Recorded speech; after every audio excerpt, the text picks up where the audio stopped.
Assalamualaikum warahmatullahi wabarakatuh. Halo teman-teman, apa kabarnya nih? Semoga semua masih dalam keadaan sehat ya. Memasuki 10 hari kedua di bulan suci Ramadan, semoga teman-teman semua masih dalam keadaan fit untuk melaksanakan ibadah dalam keseharian di bulan suci Ramadan. Nah, kali ini aku bakal sharing tentang kisah seorang pemuda yang sangat luar biasa, yang mampu menaklukkan sesuatu hal yang pada saat itu dianggap sangat mustahil bagi akal manusia. Pemuda itu merupakan putra dari Sultan Murad II yang terlahir sebagai penakluk Konstantinopel. Kira-kira siapa nih namanya? Beliau kemudian diberi gelar sebagai Al-Fatih atau Sang Penakluk. 1453 Masehi atau bertepatan pada tahun 857 Hijriah. Anak muda yang masih berumur 21 tahun lebih 2 bulan ini berhasil menggemparkan dunia dan menorehkan prestasi peradaban Islam dengan menaklukkan Konstantinopel yang merupakan ibu kota dari kerajaan Bizantium yang pada saat itu dikenal memiliki sistem pertahanan mahalapis yang sulit untuk dijebol, tak akan mungkin dapat ditaklukkan. Namun, apa yang kemudian terjadi? Sultan Al-Fatih beserta pasukannya berhasil menjebol dan mentaklukkan kepongahan penguasa Bizantium pada saat itu.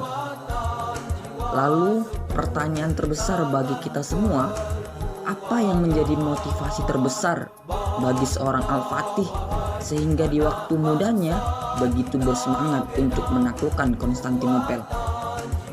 Ternyata Al-Fatih muda termotivasi dan terinspirasi dari sebuah hadis yang ada jauh sebelum ia terlahir, di mana Rasulullah SAW pernah bersabda, "Kalian pasti akan membebaskan Konstantinopel. Sehebat-hebatnya amir atau panglima perang adalah amirnya, dan sekuat-kuatnya pasukan adalah pasukannya." Hadis inilah yang kemudian memotivasi Al-Fatih muda untuk dapat menaklukkan Konstantinopel setelah dia melihat perjuangan para leluhurnya yang belum berhasil menaklukkan Konstantinopel. Dan pada akhirnya hadis yang diriwayatkan oleh Imam Ahmad tersebut terbukti dan terjadi di zaman dan di masa perjuangan Sultan Al-Fatih. Lalu, apa pelajaran yang dapat dipetik dari kisah Al-Fatih tersebut bagi kehidupan seorang manusia, terkhusus bagi seorang pemuda? Pelajarannya adalah, pertama, bahwa sejatinya pemuda muslim harus memiliki semangat yang kuat dalam mempersiapkan masa depan Islam dengan sebaik-baiknya, bahwa umat Islam akan menjadi ustaziatul alam atau pemimpin peradaban.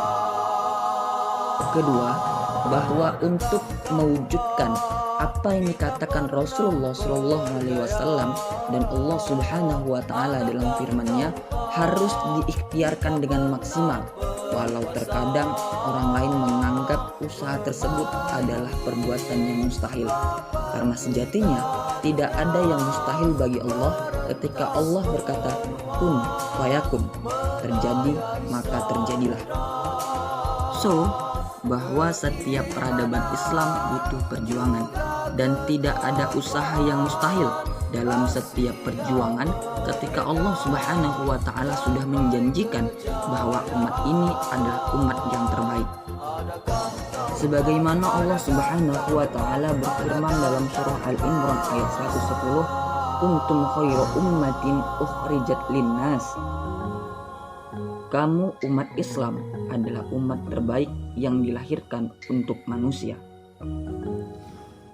Oleh karena itu teman-teman, terlahir menjadi seorang muslim adalah sebuah amanah.